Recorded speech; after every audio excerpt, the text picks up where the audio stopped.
ये कहानी शुरू होती है एक काल्पनिक शहर गौथम से, जहां आर्थर अपनी बूढ़ी माँ बेनी के साथ रहता है और ज्यादा बूढ़ी होने की वजह से आर्थर को ही अपनी माँ का ख्याल रखना पड़ता है। इसके बाद हम देखते हैं कि आर्थर एक जोकर है और अपनी रोजी रोटी चलाने के लिए जगह जगह परफॉर्म करता है। और जब एक दिन ऐसे ही किसी एक जगह वो परफॉर्म कर रहा था, तभी हम देखते हैं कि कुछ बच्चे आकर उसके हाथ से बोर्ड चुरा लेते हैं, जिसके बाद आर्थर उनका पीछा करने लगता है। थोड़ी देर अपने पीछे भगाने के बाद वो बच्चे आर्थर को बहुत पीटते हैं, साथ में उसका बोर्ड भी तोड़ देते हैं। इतनी मार खाने के बाद आर्थर निशुल्क सेवा चिकित्सालय में अपना इलाज कराने पहुंचता है, जहां हमें पता चलता है कि आर्थर को एक न्यूरोलॉजिकल डिसऑर्डर है, जिसकी वजह से उसकी हंसी कंट्रोल नहीं हो पाती है और वो किसी भी सिचुएशन में अपने आप हंस देता है। और इसी डिसऑर्डर का इलाज करवाने वो उस सेवा चिकित्सालय में पहुंचा था, क्योंकि वहाँ उसे सारी दवाइयाँ बिल्कुल मुफ्त मिल जाती थी। अब अपनी दवाइयाँ लेकर आर्थर अपने घर पहुँचता है, जहाँ हम देखते हैं कि पैसों के मामले में उसके घर की हालत बिल्कुल ठीक नहीं है। और ये हाल सिर्फ आर्थर का नहीं है, बल्कि इस शहर में हर दूसरे व्यक्ति का यही हाल है। इसके बाद हमें पता चलता है कि आर्थर की माँ बेनी ने अपनी जिंदगी में काफी साल उस शहर के सबसे रईस इंसान थॉमस वैन के घर काम किया था, और इसी वजह से बेनी थॉमस वैन को बार बार लेटर लिखा करती थी, ताकि वो उन्हें इन तकलीफों से बाहर निकालने में उनकी कुछ मदद करे। मगर बेनी के एक भी लेटर का जवाब उसे आज तक नहीं मिला। इसके बाद हम देखते हैं कि गौथम शहर में एक लाइव टीवी शो आता है, जो कि पूरे गौथम शहर में काफी पॉपुलर है। और इस शो में लीड कैरेक्टर है मुरिफ एंग्री, जिन्हें आर्थर भी काफी पसंद करता है। और इसी वजह से आर्थर एक बार इस शो में भी गया था, जहां वो पहली बार अपने आइडल मरीफ से मिला था। इसके अगले दिन हम देखते हैं कि आर्थर ऑफिस में अपने सारे कलीग्स के साथ काम पर जाने के लिए तैयार हो रहा है। तभी वहां उसका एक कलीग रैंडल उससे मिलने आता है और सेल्फ डिफेंस के लिए उसे एक गन देता है, क्योंकि उसे पता था कि उन बच्चों ने उसके साथ क्या किया था। इसके बाद आर्थर अपने बॉस से मिलने जाता है, जहां उसका बॉस उसे वो बोर्ड वापस लाने को कहता है, जो बोर्ड उन बच्चों ने आर्थर से छीन कर तोड़ दिया था। और अगर आर्थर ने बोर्ड वापस नहीं किया तो उसके पैसे उसकी सैलरी से ही कटेंगे। ये बात सुनकर आर्थर बहुत गुस्सा हो जाता है और अपना काम खत्म करने के बाद आर्थर अपने अपार्टमेंट में जाता है, जहाँ जाते जाते उसे एक सिंगल पेरेंट सोफी मिलती है, जो कि उसके साथ वाले अपार्टमेंट में ही नई रहने के लिए आई है। अब रात को आर्थर अपनी गन से खेल रहा था, तभी मजाक मजाक में उससे अपने घर में ही एक गोली चल जाती है, जिससे वो बहुत ज्यादा डर जाता है। इसके अगले दिन हम देखते हैं कि आर्थर सोफी का पीछा करता है और जहां वो जाती है वो उसी के पीछे पीछे जाता है। जिसके बाद उसी रात को सोफी उनके अपार्टमेंट में उनसे मिलने आती है, जहां वो उससे पूछती है कि क्या आज वो उसका पीछा कर रहा था, जिसके जवाब में आर्थर उसे सब कुछ सच सच बता देता है। और यहाँ से उन दोनों की बातें होना शुरू हो जाती हैं, जिसके बाद आर्थर अपने स्टैंड अप कॉमेडी शो के लिए उसे इन्वाइट भी करता है। इसके बाद अगले दिन हम सुबह देखते हैं कि आर्थर हॉस्पिटल में बच्चों के लिए परफॉर्म कर रहा था, और तभी परफॉर्म करते करते उसकी पैंट से वो गन बाहर गिर जाती है और वहाँ मौजूद सभी लोग उस गन को देखकर डर जाते हैं। लेकिन आर्थर के बॉस को ये बात बिल्कुल पसंद नहीं आती, जहाँ वो आर्थर को बताता है कि रैंडल ने उसे पहले ही बता दिया था कि उसने वो गन रैंडल से पिछले हफ्ते ही खरीदी है। जिसके बाद आर्थर का बॉस आर्थर को नौकरी से निकाल देता है। अब यहाँ आर्थर जोकर का भेष उतारे बिना ही वहाँ से मायूस होकर ट्रेन में चढ़ जाता है। तभी वो वहाँ पाता है कि ट्रेन में 3 लड़के मिलकर एक लड़की को छेड़ रहे थे, जिन्हें देखकर आर्थर एकदम से हंसना शुरू कर देता है, जहाँ अपने डिसऑर्डर की वजह से अब वो अपनी हंसी भी नहीं रोक पा रहा था, जिसकी वजह से वो तीनों लड़के उस लड़की को छोड़कर आर्थर को पीटना शुरू कर देते हैं। और तभी आर्थर अपनी गन निकालकर उनमें से 2 लोगों को वहीं शूट कर देता है, और जबकि तीसरा लड़का वहाँ से भाग जाता है।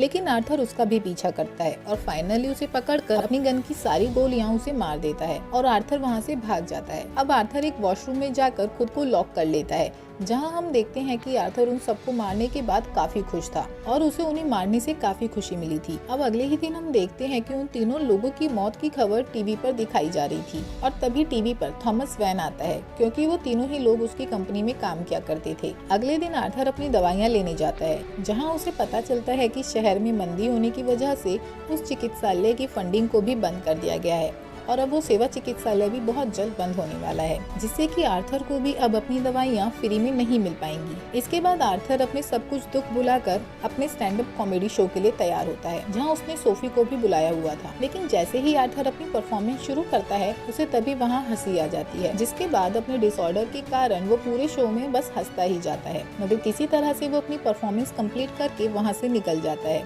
ये सब होने के बाद आर्थर अपने घर पहुँचता है, जहाँ पहुँचकर वो पहली बार अपनी माँ का लेटर पढ़ता है जो वो हमेशा थॉमस वैन को लिखा करती थी, जिसे पढ़कर उसे पता चलता है कि उसके असली पिता थॉमस वैन है, जिसके बाद वो अपनी माँ पर बहुत गुस्सा हो जाता है। अब अगले दिन आर्थर थॉमस वैन से मिलने उसके घर जाता है, जहाँ उसे सबसे पहले ब्रूस वैन मिलता है जो कि थॉमस वैन का बेटा था, जहाँ वो ब्रूस को खुश करने के लिए अपनी एक परफॉर्मेंस दिखाता है। लेकिन तभी वहाँ उस घर का केयरटेकर आ जाता है और आर्थर को पुलिस की धमकी देकर वहाँ से भगा देता है। घर पहुंचकर आर्थर देखता है कि उसकी माँ को स्ट्रोक आया है, जिसकी वजह से उसकी माँ को हॉस्पिटल ले जाया जा रहा था। हॉस्पिटल में हम देखते हैं कि वहाँ बैनी का इलाज चल रहा है, जहाँ आर्थर को हिम्मत देने सोफी भी आई हुई है। तभी वहाँ टीवी पर मूरी आर्थर के शो को देखता है, जहाँ मूरी आर्थर की उस स्टैंड अप कॉमेडी का मजाक उड़ा रहा था, जिसमें वो अपनी हंसी कंट्रोल नहीं कर पाया था। अपने आइडल से ही अपनी बेइज्जती होते देख आर्थर को उस समय बहुत गुस्सा आता है। अब यहाँ एक जोकर द्वारा उन तीनों लोगों को मारे जाने की खबर पूरे शहर में फैल चुकी थी, जहाँ उस जोकर के सपोर्ट में पूरे शहर के लोग आंदोलन करने लगे थे, क्योंकि गौथम शहर के ज्यादातर लोग उस शहर के गिने चुने रईस लोगों से परेशान हैं, और सबसे ज्यादा तो थॉमस वैन से। अब ये सब आर्थर टीवी पर देख रहा था, जिसे देख उसे बहुत खुशी हो रही थी। इसके बाद आर्थर एक मूवी थिएटर के बाहर जाता है, जहाँ बड़ी संख्या में लोग जोकर का मास्क लगाकर प्रोटेस्ट कर रहे थे, क्योंकि उस थिएटर में गौथम शहर के ज्यादातर अमीर इंसान मौजूद थे। तभी आर्थर पीछे के रास्ते से थिएटर में घुस जाता है और अंदर जाकर वो थॉमस से मिलता है, जहाँ वो थॉमस से कहता है कि वो उसका बेटा है, जिसके बाद थॉमस उससे कहता है कि ये सब झूठ है और उसकी माँ की दिमागी हालत तो शुरू से ही खराब थी, और साथ में वो बैनी का असली बेटा भी नहीं है, बल्कि उसने तो उसे अडॉप्ट किया था। थॉमस की कही किसी भी बात पर आर्थर को यकीन नहीं था। अब इसी कंफ्यूजन के साथ आर्थर अपने घर जाता है, जहाँ उसे मूरी की टीम से एक कॉल आता है और उसे पता चलता है कि मूरी ने उसे अपने शो में बुलाया है, जहाँ जाने के लिए आर्थर मान भी जाता है। इसके अगले दिन आर्थर अपनी माँ की मेडिकल हिस्ट्री जानने के लिए आर्कम स्टेट हॉस्पिटल में पहुंच जाता है, जहां अपनी माँ की मेडिकल हिस्ट्री पढ़कर उसे पता चलता है कि सच में बैनी ने तो उसे अडॉप्ट किया था, और साथ में उसे ये भी पता चलता है कि उसकी माँ का एक बॉयफ्रेंड था जो कि उसे और उसकी माँ को बहुत मारा करता था।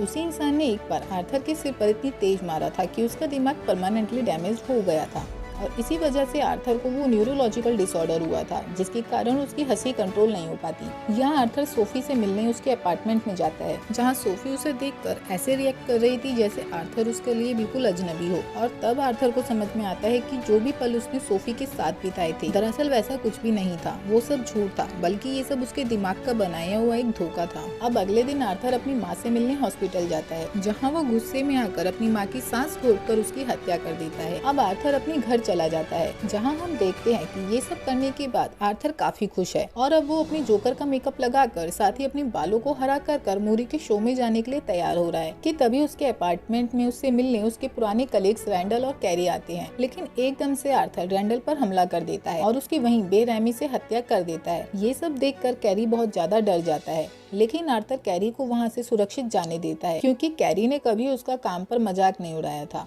इसके बाद आर्थर तैयार होकर अपने घर से निकल जाता है, लेकिन तभी वहाँ पुलिस के 2 जासूस आ जाते हैं और आर्थर का पीछा करने लगते हैं, क्योंकि उन्हें आर्थर पर शक था कि उसी ने उस दिन ट्रेन वाली वारदात को अंजाम दिया था।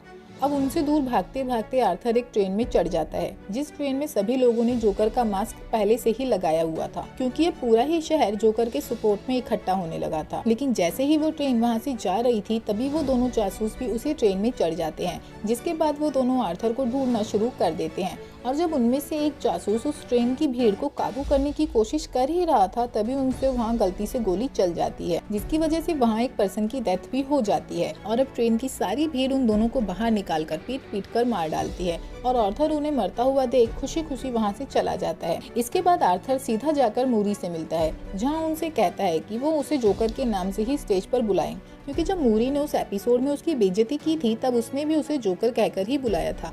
अब थोड़ी ही देर में आर्थर को स्टेज पर जाना था, लेकिन आर्थर गुस्से से भरा हुआ था, क्योंकि मूरी ने उसकी इंसल्ट की थी। अब आर्थर को लाइव स्टेज पर बुलाया जाता है, जहाँ स्टार्टिंग में आर्थर सबसे अच्छे से बात करता है, मगर धीरे धीरे आर्थर का गुस्सा बढ़ता जा रहा था। और तभी आर्थर टीवी पर लाइव ये बताता है कि उस ट्रेन में उन तीनों लोगों को उसी ने मारा था। जिसके बाद आर्थर मूरी से कहता है कि शहर का कोई भी इंसान अच्छा नहीं है, सब एक दूसरे का मजाक उड़ाते हैं, और उसने भी आर्थर का मजाक उड़ाने के लिए ही उसकी स्टैंड अप कॉमेडी शो की वीडियो सबको दिखाई थी।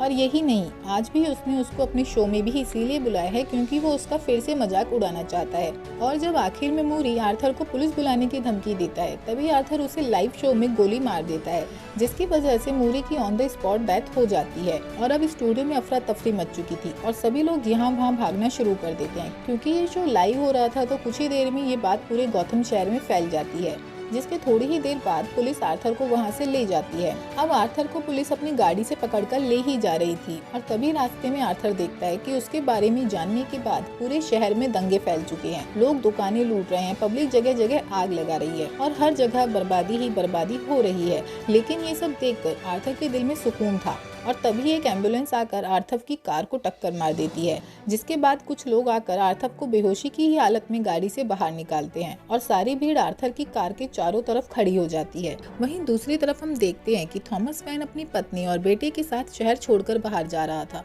कि तभी एक दंगाई उसे और उसकी पत्नी को गोली मार देता है और उनकी हत्या कर देता है। और थॉमस का बेटा ब्रूस वहीं खड़े खड़े अपने माता पिता को मरते हुए देख रहा था। ये ब्रूस और कोई नहीं बल्कि वही इंसान है जो आगे चलकर बैटमैन बनने वाला है, जिसका सबसे बड़ा दुश्मन और कोई नहीं आर्थर यानी कि जोकर ही होने वाला है। दूसरी ओर आर्थर अपनी बेहोशी से जागता है, जहां वो देखता है कि सारी भीड़ उसको सपोर्ट कर रही है, जिसके बाद वो वहीं खुशी से डांस करना शुरू कर देता है और तब वो इंसान मासूम आर्थर से एक खतरनाक अपराधी जोकर में बदल जाता है। मूवी के एंड में हम देखते हैं कि आर्थर आर्कम स्टेट हॉस्पिटल में मौजूद है, जहाँ उसके थेरेपी सेशंस चल रहे हैं और वो उस थेरेपिस्ट के सामने हमेशा की तरह बस हंसे जा रहा है। और तभी हम पाते हैं कि आर्थर ने उस थेरेपिस्ट की भी हत्या कर दी है और वहाँ से भाग जाता है।